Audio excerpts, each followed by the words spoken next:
Use this.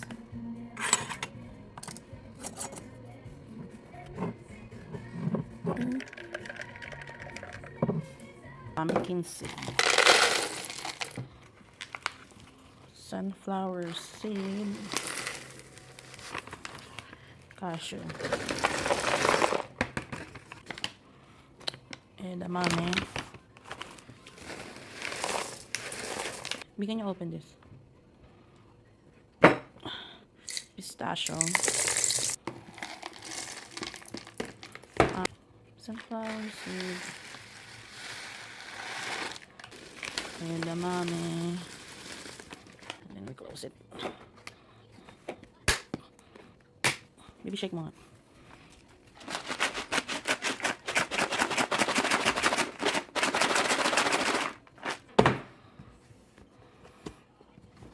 Tada, mix. Mag-refill muna tayo ng eggs.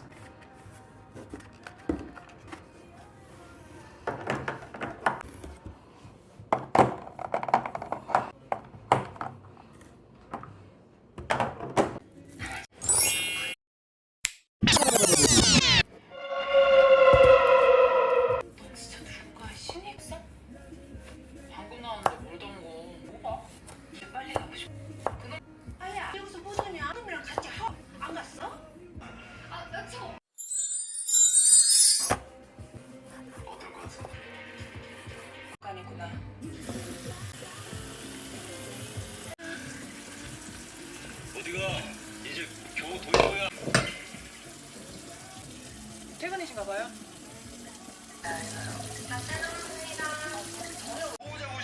Set it aside for maybe 20 minutes or 15 minutes. Maglagay tayo ng oil. Oh, anong inuuna? Bawang o sibuyas? Sarili ang inuuna. Onion. Paminta habang nagpiprito.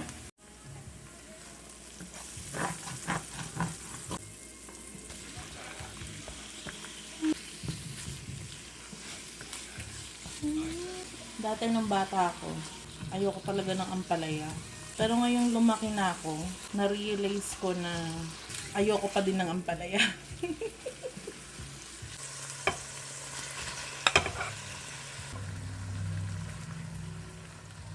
Palambutin lang natin yung kamatis.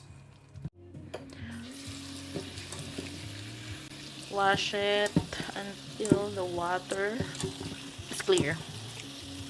Ayoko na masyadong mapait na ampalaya, grabe. Gusto ko ina-enjoy ko yung pagkain. I don't want torture. Samahan niyo akong maghanap ng itlog ng aking mga manok. Okay. Kailangan ko ng fresh egg. 1, 2, 3. Oops. Fresh na fresh.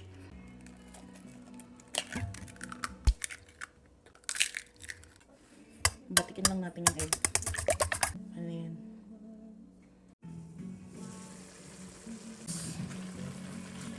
So, ayan, oh. Oh, diba?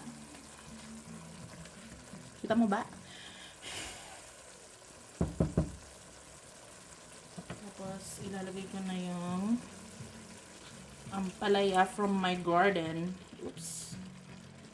Hindi natin kailangan yun. Ampalaya from the garden.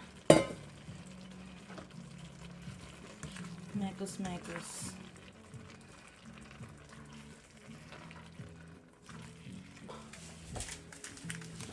Alam niyo na yan. Oh, nagtira pa. Ang bango, guys. Alam niyo na. Patis. 1, 2, 3. Ayan yan.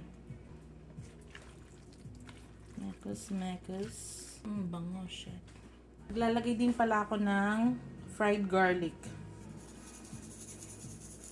Tinatanong ako ng kaibigan ko. Sabi niya, anong pinagkaiba ng lutong garlic sa fried garlic? Bakit nilalagay ng fried garlic? Nobody understand me. The flavor of fried garlic and just the plain garlic is different. Sino nakaka-relate? Sinong alam yan? Pakulang ko lang ng isang beses, tapos maglalagay na ako ng eklog. See you in a bit.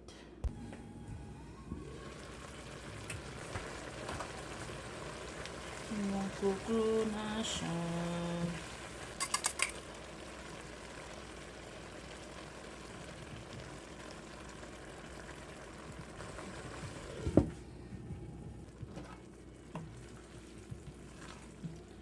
Luto na. Kulang ba sa egg? Ha? Okay na.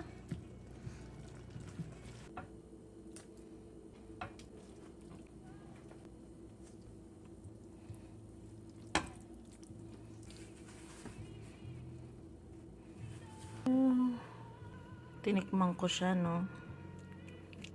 Napakapait.